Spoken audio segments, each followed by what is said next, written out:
दोहा में मुज़ाकरात के लिए मौजूद हमास की क़यादत को फ़ज़ाई हमलों का निशाना बनाया है, जिसके नतीजे में हमास के सीनियर तरीन रहनुमा खलील अल हैया की हलाकत की मुतज़ाद इत्तलात सामने आ रही हैं। इसराइल तो इस बात का एलानिया तौर पर इतराफ़ कर रहा है कि अब तो वो किसी मुल्क को नहीं छोड़ेगा, किसी भी मुसलमान मुल्क को। फिर तो कोई मुल्क भी वहाँ सिक्योर नहीं है इसराइल से। जिस तरह यहाँ इंडिया से कोई, हमारे यहाँ भी देखे ना, इंडिया ने अटैक कर दिया था। मैं आपको फिर दावे से कह रहा हूँ, ग्रेटर इसराइल और नो ग्रेटर इसराइल, ये इसराइल इन सबको नाकों चने चबवा के रखेगा। फिलहाल तो मैं इतना ही कहूँगा कि इन तिलों में तेल नहीं है। अरब ममालिक मुकम्मल तौर पे लेट चुके हैं। अब इब्राहिमी मुआहदा होना ही होना है और इसराइल अपनी टांग ऊपर रख के मनवाएगा।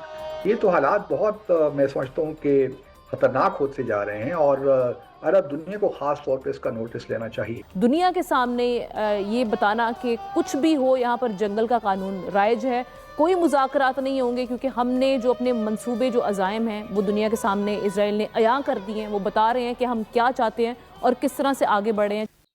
नमस्कार दोस्तों, टुडे पाक न्यूज़ में आपका स्वागत है। तो भाई, इसराइल ने कतर में एयर स्ट्राइक की। तो ये एयर स्ट्राइक जो हमास के लीडर थे जो कतर में पहुंचे थे और वहाँ पर मीटिंग हो रही थी, तो इनपुट मिला इसराइल को। तो इसराइल ने सीधे कतर में जाकर अटैक कर दिया। तो भाई, कतर का बयान आया कि ये ठीक नहीं हुआ, ये किसी की सब्राउटी पर हमला है।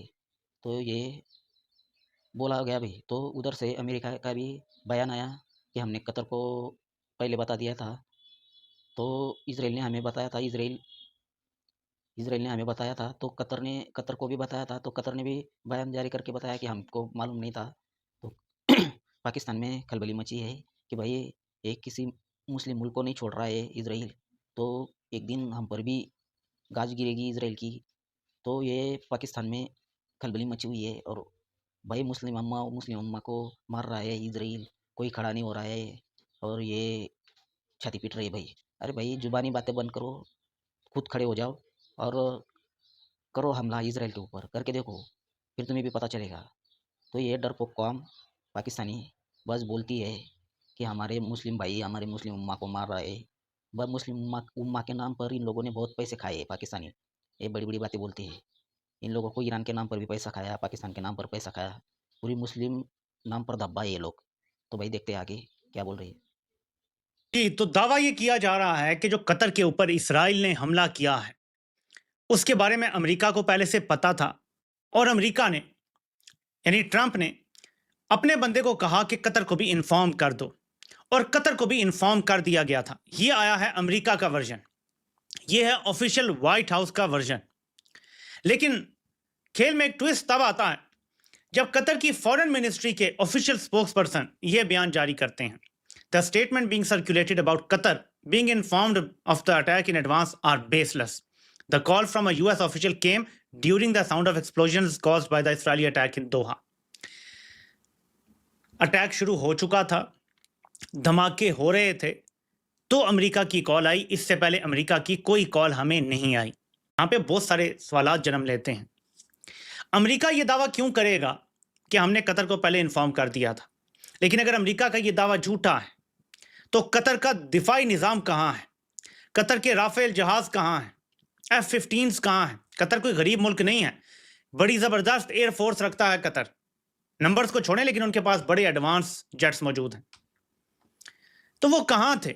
पिछले एक महीने में इसराइल ने 6 अरब टेरिटरीज में बॉम्बिंग किया है। उसमें से ईरान को निकाल दें, जिसके साथ उसकी जून में बाकायदा लड़ाई हुई है। मैं सिर्फ पिछले 30 दिन की बात कर रहा हूँ। गाजा में वो रोज़ बमबारी करते हैं, सीरिया में उन्होंने बॉम्बिंग की है, लेबनान में उन्होंने बॉम्बिंग की है, यमन में उन्होंने एयर स्ट्राइक से बॉम्बिंग की है और गुज़िश्ता 24 घंटों में उन्होंने अरब मुल्क तुनीसिया जो है उसके साहिल के ऊपर भी उन्होंने ड्रोन स्ट्राइक की है, जो फ्लोटिला के ऊपर की है, ग्रेटा थनबर्ग की बोट के ऊपर। और अब से 6 घंटे पहले में जो टाइम गुजरा है उसमें उन्होंने कतर के अंदर, जिसमें अमेरिका का लार्जेस्ट एयरबेस है अल उदीद, वहाँ पर भी उन्होंने एयर स्ट्राइक किया है, जिसके नतीजे में 6 लोग हलाक हुए हैं, जिसमें 2-3 हमास के हैं, एक आध कोई और लोग हैं, एक इसे कहते हैं सिक्योरिटी ऑफिशियल है कतर की रिपब्लिक का। And this is a shocker. Saudi Arab के, मुत्तहिदा अरब इमारात के, जॉर्डन के, इजिप्ट के, ओमान के, बहरीन के होश उड़ गए हैं एज पर माई रिसर्च कि ये क्या हुआ, ये कैसे हो सकता है, इस तरह की चीज़ कैसे हो सकती है। ये जो अरब ममालिक हैं, इनकी कसम पुरसी पर मुझे तरस भी आता है, गुस्सा भी आता है, इसलिए कि तमाम तर वसाइल होने के बावजूद, तमाम तर मिलिट्री इक्विपमेंट होने के बावजूद उनमें इतनी सख्त नहीं है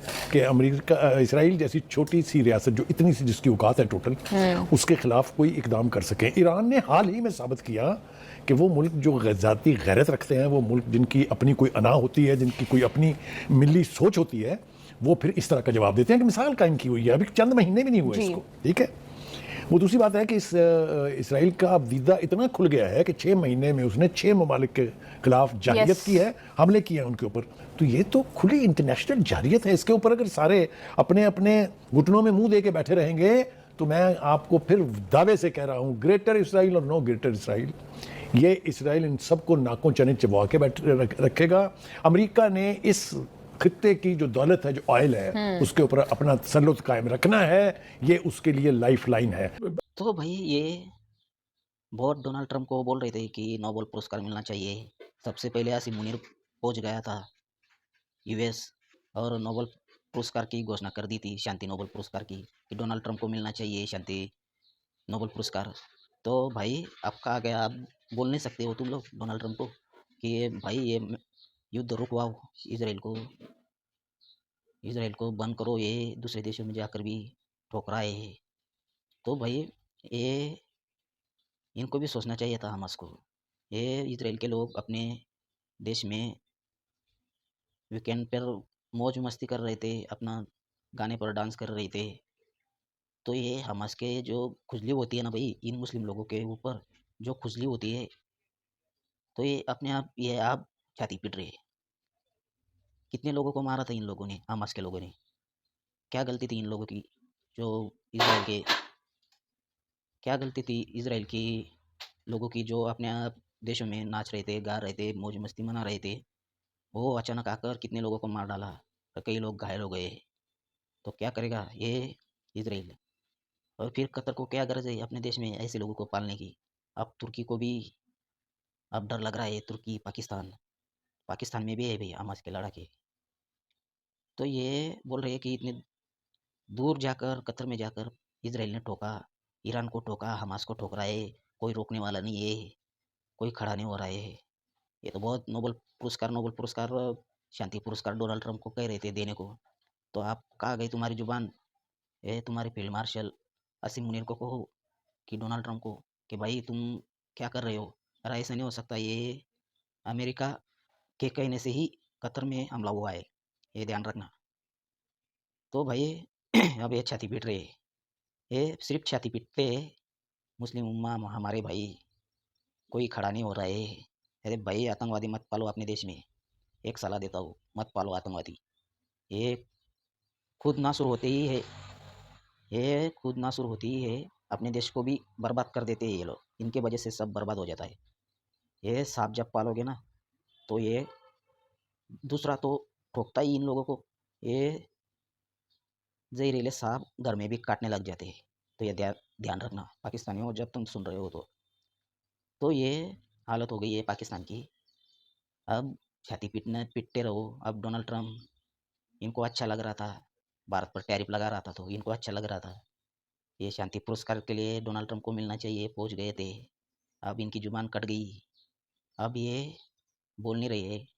बोलना चाहिए, बोलो आसिम मुनीर को, फील्ड मार्शल को, कि बोलो भाई, अरे ये ईरान के नाम पर भी पैसा खा चुके हैं, अफगानिस्तान के नाम पर भी पैसा खाते हैं, मुस्लिम उम्मा के नाम पर पैसे खाने वाली कौम है।